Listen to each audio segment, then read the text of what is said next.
Vamos lá. Nessa nova aula sobre calor das reações, a gente vai trabalhar o calor de dissolução.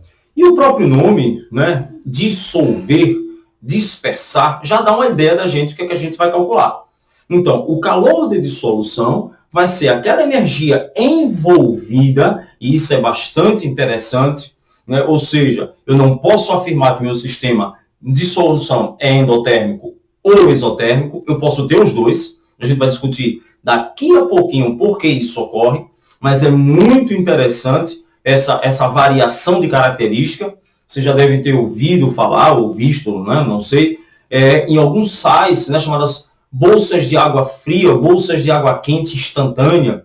Você coloca, pronto, na sua casa, você pega um pouco de álcool, vai fazer uma dissolução na água, você percebe que o sistema, né, externo, no caso o meio, ele esquenta, então você teve uma liberação de calor.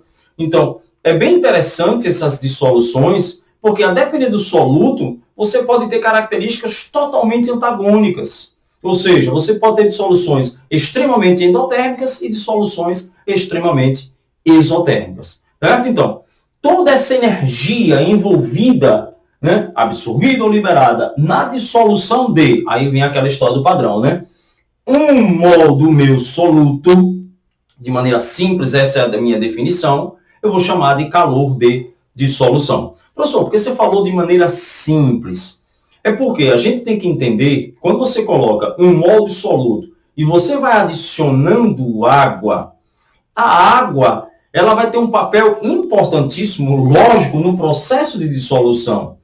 Então, a partir do momento que você vai adicionando água, você vai ou absorvendo mais ou liberando mais calor. Até que, aí vem a grande característica e o X da dissolução. Até aquele momento que você vai ter tanta água no sistema, né, vou falar aqui, por exemplo, o HCl, você vai ter tantos íons H+, e Cl- solvatados, atraídos na água, que ao colocarmos mais água, não haverá mais nenhum tipo de atração. Ou seja, a água ali vai estar em excesso, poderíamos dizer assim. Ou seja, a adição de água ali não vai alterar mais o ΔH. Então, neste momento que a gente conseguiu obter uma solução diluída, de modo que a adição de água não afete mais a variação, o meu calor, eu chego, então, ao meu calor de dissolução final. Professor, eu tenho que ficar preocupado com isso? Bom, a nível termodinâmico, não. Por que a nível termodinâmico não? Porque a gente sempre vai dar o calor já de dissolução. Ou seja, eu já vou passar para vocês, a questão já vai passar para vocês o calor já totalmente diluído. Agora, é interessante entender que esse processo de liberação ou absorção de energia, ele será influenciado pela quantidade, logicamente, de soluto e também pela quantidade de solvente. Se você vai colocando mais solvente, você vai conseguindo ionizar mais, dissociar mais, solvatar, atrair esses íons na água, até aquele momento limite. E esse momento limite, a gente diz que a solução está diluída e meu calor é constante. Quando eu tenho 1 mol do soluto, esse calor envolvido para uma solução diluída, então vamos colocar aqui, para uma solução diluída, vamos colocar aqui, fica melhor, para uma solução diluída, eu vou chamar de calor de solução, certinho? Então vamos ver lá. Primeiro de uma maneira simples, depois a gente vai discutir aqui por que existem dissoluções endotérmicas e exotérmicas. Então vamos lá, de maneira simples, você pegou um HCl, 1 mol é meu padrão. De novo, a gente já viu em todas as videoaulas que envolvem calores de reação, que a quantidade de matéria é um fator preponderante. Até porque a gente já sabe, desde aulas anteriores, que a quantidade de matéria é um fator que altera a entalpia. Então, padronizo e a partir dele a gente calcula o ΔH. Coloquei 1 mol de HCl em água suficiente para que minha solução seja diluída. Então, neste caso aqui, o que é que iria acontecer? De maneira rápida, o H+, estaria, né, atraído pela água, solvatado pela água até o seu limite, e o Cl- estaria também atraído, solvatado pela água até o seu limite. Quando esse limite de hidratação, de atração eletrostática da água com os íons estiver completo, na minha solução diluída, esse ΔH é fixo. Não preciso decorar o ΔH. Eu tenho que entender que ele, vamos botar aqui o valor, menos 18 quilocalorias. Nesse caso, eu estou dizendo que a dissolução de um ácido em água liberou energia, é exotérmico. Ou seja, se você fizer isso num recipiente, você vai perceber que ele esquenta. Né? O ácido sulfúrico é um ácido de reações extremamente exotérmicas em diluições. Por isso, quando você vai fazer a diluição de um ácido, a gente vai colocando o ácido aos poucos na água. Olha lá, por que o ácido na água? Porque você vai colocando pequenas quantidades em uma solução muito diluída. Ou seja, você vai liberando aos poucos essa energia. Se você joga água no ácido, você vai ter uma concentração muito grande de ácido. Então, a tendência é você liberar muito mais energia automaticamente.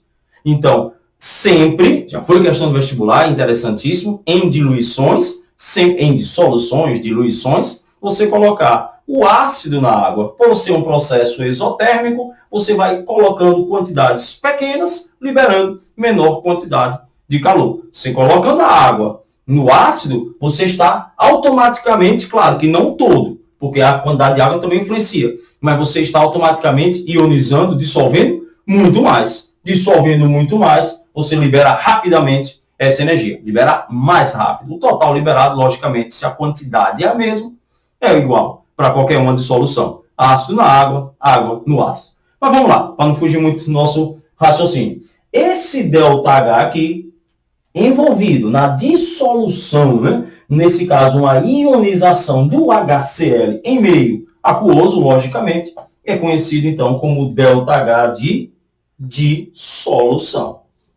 O que vocês, alunos, não podem, né, deixar de entender é que, neste caso, eu peguei um mol do meu soludo, coloquei em água, suficiente para que ela só formasse uma solução diluída.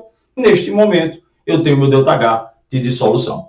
Certinho? Essa é a parte mais importante da termodinâmica da dissolução. Agora, o que a gente vai ver? Discutir por que existe essa capacidade, né? Essa diferença de reações de dissolução endotérmicas e exotérmicas. Então, vamos lá. Vamos ver o que é que está acontecendo. Quando você pega, vamos pegar o próprio HCl. Quando você pega o HCl líquido e joga na água, o que é que vai acontecer aqui? A primeira coisa, antes de mais nada, é você ter uma energia suficiente para quebrar essas ligações. Ou seja, para que você possa dissolver, ionizar essa substância, se aqui fosse um sal, dissociar, era necessário você quebrar essas estruturas. Se você está precisando quebrar essa estrutura aqui, ó, você está precisando de calor. Ou seja, a primeira etapa de um processo de dissolução, que é a quebra, se for de um sólido, de um retículo, a quebra de uma estrutura, é um processo endotérmico. Então, eu quebrei e liberei o H+, né? Eu liberei o H+, e liberei os C-alimentos. Eu não vou colocar ainda em meio aquoso, vou colocar eles soltos. Então, liberei esses H+. Esse ΔH aqui vai ser sempre maior do que zero. Por quê? Porque é um ΔH de quebra, de necessidade, eu preciso de energia para poder quebrar. Ora, o que acontece? Esse H+, esses elementos, como eu coloquei aqui, eles não vão estar no nada. Ele não vai estar solto. Né? O que vai acontecer com eles? Vamos colocar aqui, já estou trabalhando com líquido, vamos jogar aqui líquido e líquido.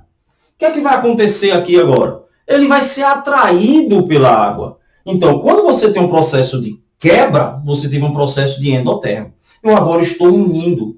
E aí nunca se esqueça, toda a atração, toda a união é um processo termodinamicamente espontâneo.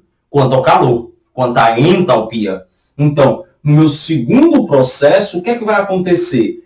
Esse H+, que estaria livre em solução, será atraído pela água. Então, essa atração eletrostática aqui, ó, que é justamente, né, pela devida polaridade dessa água com o H+, e a atração eletrostática do Cl- pela água, está aqui, ó, extremamente polar, Então, essas duas atrações eletrostáticas, eu estou unindo. E essa união, que eu vou chamar aqui de ΔH1, vou chamar aqui de ΔH2, é um processo que envolve liberação de energia. Então, vamos lá. Sem muita agonia, só entender. Se eu estou quebrando esse pincel, ele ganha calor. Ganha calor. Liberei.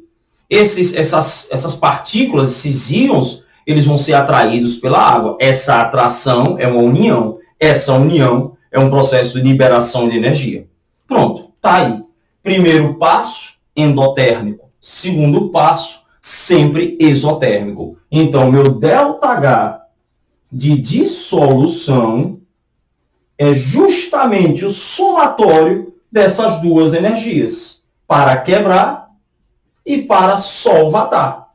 E aí vai ser justamente a diferença dessas duas energias que vai definir se essa dissolução é endotérmica ou não. Lógico, vamos embora. Se esse ΔH1 for maior do que ΔH2, vamos lá, primeira condição, vamos botar aqui.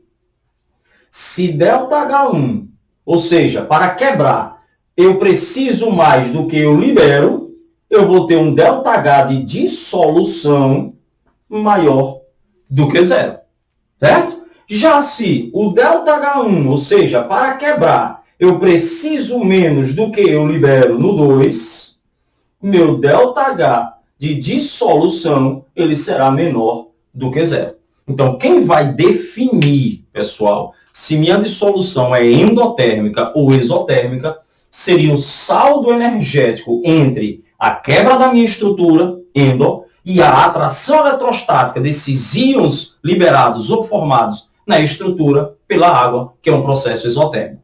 Só entenda, se para quebrar é endo, para formar tem que ser exo. Toda reação direta tem uma característica, a inversa é a característica oposta. Eu tenho sempre os dois. Sempre esses dois.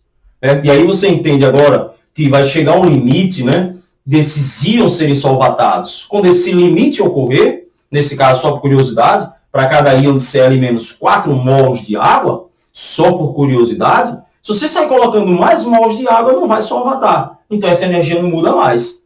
Como essa quantidade aqui é constante e essa não muda, meu ΔH não muda mais. Meu ΔH de dissolução. Certinho? Esses foram os... Sim, não terminamos aqui, ainda falta mais um, que é o chamado ΔH de ligação. Mas assim, já fomos uma grande parte desses calores das reações, fica só mais uma para a próxima videoaula, mas essa aqui, digamos assim, seria a base para o cálculo desses calores das reações.